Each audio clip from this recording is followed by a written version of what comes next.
Welcome back, guys. Shadow Killer here, and on today's episode we're going to go over Xur's inventory and his location.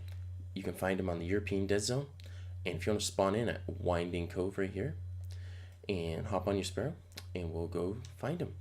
Now there's two ways to get to him. The one route is pretty noticeable. Everyone will always take the right side, but there is a hidden one, and I will show you that. Now I'm going to open my director and you'll see Xur's there. And I see all those rocks on the right. Everyone's probably going to jump up there and then jump to him, but there is a hidden route. So if you just go this way to the left, during daytime it's a lot easier to find it. And if you just run right here, blink, jump, whatever you want to do, there's a cave just right here. And at night there's a lot of mist and or fog, and you can miss this very easily. But since it's sunny out, it's very noticeable. So here's Xur. You just run through the cave. Let's see what he has. So he has Vigilance Wing. It's an exotic 5-round burst pulse rifle. I have been using it. It's very consistent. It is a strong weapon. And let's go over the perks. Comes with Harsh Truths. This weapon fires a 5-round burst when a nearby ally is killed. Gain health regeneration and increased movement speed. I've been using this weapon more so in PvE, and you don't really notice the health regen or increased movement speed because most of your fire team stays alive, and or you're by yourself doing patrols. This perk is more suited for PvP, but the reason why it is strong in PvE is because of the 5-round burst and the 50-round magazine capacity. That's a lot of DPS being put out at one time. Also, the fire rate is actually pretty decent. It's pretty fast, so it helps melt yellow health bars and orange health bars pretty easily. Now the next perk is Last Stand. Improved weapon performance when its wielder is the last living member of a fire team. Again, PvE, you won't see this, and if you do see it, there's obviously a problem because you shouldn't have your whole fire team dead. But in PvP, you will notice this quite a bit when it does happen, since now the teams have shrunk from 6 down to 4.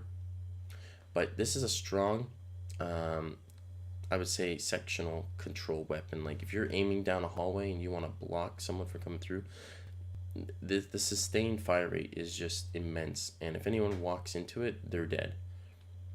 But it is a high risk, high reward. It's a 3-round burst to kill, with a potential to 2 burst if you land all headshots, but that is really highly unlikely. But with this weapon, if you want to, I'd say you want to treat it like a high impact scout rifle from a distance, because if you get caught up close, it's not going to do the fast time to kill that you're hoping for. That's going to happen more at a distance. So if you don't have this weapon, I'd highly recommend picking it up, because I also think that when Smita's high caliber rounds get nerfed, this weapon I think will rise in Crucible to compete against Smita, because now there's no flinch, right? So I'd pick this up if you don't have a collection. If you don't have it for your collection, pick it up and just try it out. At least give it a shot. So we have the Foe Tracer, the exotic hunter helmet. Obviously I'm on my Warlock, so you're not going to be able to see the preview, but it has Relentless Tracker. Visually marks targeted enemies, deals more damage to low health marked enemies. I believe this works when the enemy is 25% under their max health. So when they have 25% left, it will do an additional damage. Now in PvP, it's only like you'll see it happen every so often, but you do see it. But usually by that time, when you do see the numbers fluctuate, they're dead on that kill anyways. But it's nice to see that it is working. This will only mark one enemy. It says marked enemies because you can do it more than once, but you can only do one at a time. Unlike the Night Stalkers, where it can mark multiple, this one only marks one, but it can be used on all subclasses. That's the difference. This can be used on your Arch Strider, it can be used on your Golden Gun, and on your Night Stalker. So this is a really good perk. It's very strong for PvP. I see almost all the time in trials everyone using this if they are a hunter, because it's that strong, just to keep track on an enemy. If you don't have this for your collection, I would highly recommend picking it up. and using it in PvP if you don't already have one. Now onto an insurmountable skull fort. It's an exotic Titan helmet. Again, not on my Warlock. Sorry, I'm on my Warlock, so you won't be able to see the preview. But it's Transfusion Matrix. Transfusion Matrix kills with arc melee abilities trigger health regeneration and restore melee energy. This is good for controlling small, weak adds such as Shanks and Vandals. Being able to punch them, get your melee back, and get instant health, and just continually just doing it. It's okay. I wouldn't highly recommend going in there and just punching everything. But, you know, if you have the need to it, you can go right ahead. There's probably a playstyle that you can make from this with different abilities in the skill tree. I haven't unlocked my Titan yet, so I don't know. But if there are skill trees that can be used in conjunction with this, it could probably be a good helmet. It also has like this kind of like disco look on the helmet too, when you are able to see the preview, of course. But yeah, if you don't have it for your collection and or you need it, just pick it up, try it out, see how it goes. So for the next one, we have the Nezarec Sin. Now this is a helmet I've been waiting for a long time. Now just before we get onto that, I have it on right now, but I was using the Eye of Another World consistently because it regenerates the speed of your grenade, your melee, and rift abilities. This is good if it's, I would say, PvP, because you're going to get a consistent charge time all the time. This helmet, though, I say is better than that for PvE. I'm going to tell you why. So we're going to look at it. Abyssal Extractors. Void damage kills increase energy recharge rate. Now, it says ability energy recharge rate, so obviously you assume it would be your melee, it'd be your grenade, and it'd be your rift. And a lot of people would assume that you have to use this with a Void Walker.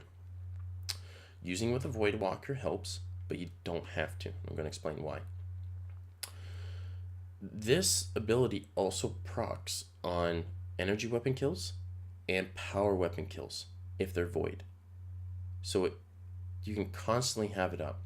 So if you're doing, example, PvE, and you like Stormcaller because you want to have ad control, you can use this helmet as long as you have void energy weapons, and obviously in your energy slot, in a power weapon.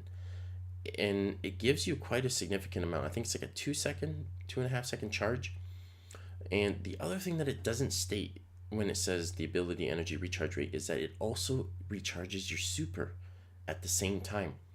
So the best way I can compare it is if you have like the Minions of the Darkness from Destiny 1 and it gave you that extra boost of super energy, that's pretty much what this helmet's doing every time you get that kill.